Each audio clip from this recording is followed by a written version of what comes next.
हम पढ़ रहे हैं कक्षा 11वीं की गणित प्रश्नावली 9.3 पढ़ेंगे। तो 9.3 में सबसे पहले हमें क्या निकालना है, समीकरणों जो समीकरण दिए गए हैं उन समीकरणों को ढाल अंतःखंड रूप में रूपांतरित करना है और उनके ढाल तथा y अंतःखंड ज्ञात कीजिए। तो उसके लिए हमें सूत्र होता है, y अंतःखंड रूप होता है y बराबर mx प्लस सी। m क्या है, m ये ढाल होता है और c क्या होता है, y अंतःखंड रूप, अंतःखंड क्या होता है, ये अंतःखंड होता है। हमें समीकरण दिया गया है, पहला सवाल देखते हैं।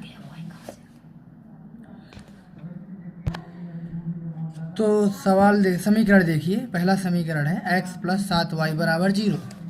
तो x प्लस 7y बराबर 0 लिखेंगे हम, x प्लस 7y बराबर 0। इसमें हमारा जो समीकरण होता है y बराबर होता है, किसके बराबर होता है, y बराबर होता है। तो हमें y का मान निकालना है, किसका मान निकालना है, y का मान। y को अपने पास रखो और इस x को पक्षांतर कर दो। कर दिया, कोई दिक्कत तो नहीं है। ये 7 गुणा में है, कहाँ चला जाएगा, भाग में। कहाँ जाएगा, भाग में। तो हो जाएगा -1/7 इंटू x। यहाँ पर c नहीं है, इसको c को क्या मान लिया हमने, 0। क्या मान लिया, 0। ये जो समीकरण दिया निकला है हमारा y बराबर -1/7x प्लस 0, इसको समीकरण 1 नाम दे दिया। अब इस समीकरण 1 को क्या करेंगे, y बराबर mx प्लस सी से तुलना करेंगे। क्या करेंगे, तुलना। तो ये जो m का मान हो जाएगा, क्या हो जाएगा, -1/7। y बराबर mx प्लस सी के रूप में चाहिए था, तो y बराबर mx प्लस सी के रूप का हो गया। तो m का मान कितना हो गया, -1/7 और c का मान क्या हो जाएगा, 0। यही आपका आंसर हो जाएगा। बनेगा या नहीं बनेगा। अब दूसरा समीकरण देखिए। दूसरा समीकरण है क्या, 6x प्लस 3y माइनस 5 बराबर 0। लिख लीजिए 6x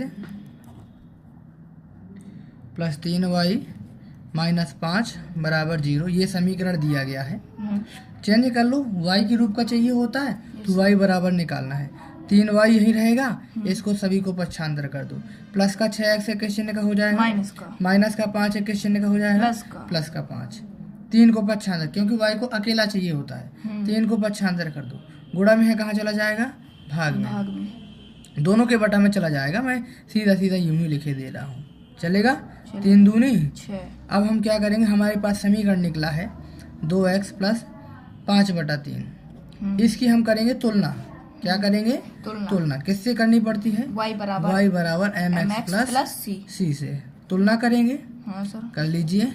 तो y बराबर m का मान क्या हो जाएगा, -2 और c का मान क्या हो जाएगा, 5/3। ये आपका आंसर हो जाएगा। बनेगा या नहीं बनेगा। मैं यहीं पर तीसरा सवाल भी बता दे रहा हूँ यहीं पर। ओके, तीसरा सवाल क्या है देखते हैं। तीसरा सवाल दिया गया है y बराबर 0। क्या दिया गया है, y बराबर 0। तो y बराबर 0 लिया हमने, तो y तो यहाँ दिया गया है, लेकिन ना तो हमें mx दिख रहा है और ना ही क्या दिख रहा है, c। तो मैं ऐसे चेंज कर लूँगा, y बराबर 0x प्लस सी लिख सकता हूँ, 0x प्लस 0 लिख सकता हूँ, कोई दिक्कत तो नहीं होगी। ये हो गया समीकरण पहला। क्या हो गया, समीकरण पहला। y बराबर mx प्लस सी से तुलना करेंगे। क्या करेंगे, तुलना। तो m का मान क्या हो जाएगा, 0 और c का मान क्या हो जाएगा, 0। ये आपका पहला सवाल था। 9.3 का पहला सवाल कंप्लीट हुआ।